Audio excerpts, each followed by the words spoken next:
I heard the story a number of years ago about a young woman who had been newly married, and she was making a ham for her and her husband and the guests that were coming over. The husband was watching her, and suddenly what he saw her do is cut off both ends of the ham before she put it into the pot to cook. The husband was curious, and he said, "Sweetheart, why in the world do you cut the ends of the ham off before you put it in the pot to cook it?"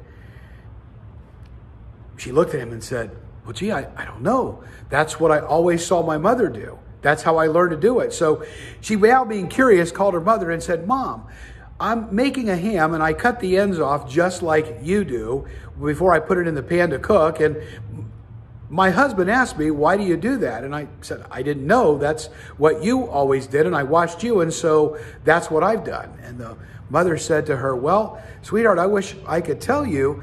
I don't know why I do it. I learned it from your grandmother. You may want to call her." So the young woman proceeded to call her grandmother, and she explained everything that was going on. She told her grandmother how she cut the ends of the ham off before she put it in the pan to cook. And she said to her grandmother, "Grandma, Mom always did this, and Mom said that you always did it, and so I did it." She said, "Now here's the question. My husband asked me, why do we do it this way?" And the grandmother laughed hysterically. And when she got done laughing, she said, "Sweetheart, the reason why I did that is because the ham would not fit into the pan that I had at the time." And so what happened is the way that one person did it had been done a couple of more generations, but not for the same reason. We are creatures of habit, aren't we?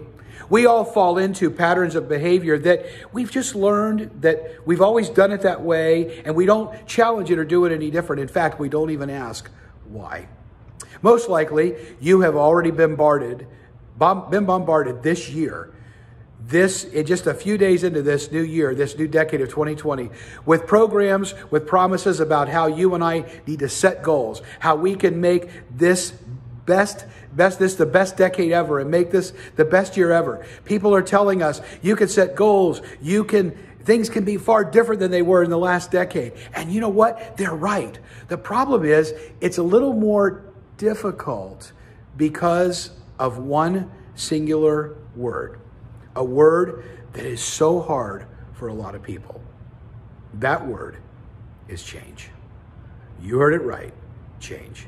If we want this to be the best decade ever, if we want this to be the best year ever, one thing is going to have to happen. We are going to have to change. And we'll have to change in several areas. If we ever want to do things, be in a different place, that means that we have to do things in a different way.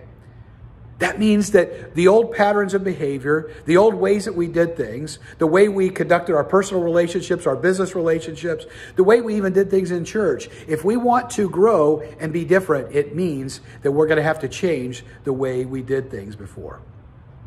Jesus addressed this whole idea of change in a very interesting situation when he was challenged, by some religious leaders. That's when it always happened.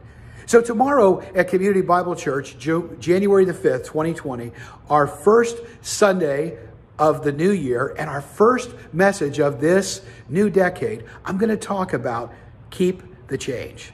We need to make the change and keep the change because God has created the church to be not just an organization, but more importantly, an organism. We are people, and we are always growing and developing. And so change is not a bad thing. It's a good thing. We're going to talk about how to do it, how to confront it, how to face it, how to deal with it, and how to make this truly the best year and the best decade ever in our families, in our businesses, and in our church. We're at Community Bible Church, 1 mile west of I-95, 1 mile east of 441, right at the corner of Griffin Road and Southwest 30th Avenue. We'll see you at 10:30 a.m. on January the 5th. God bless you.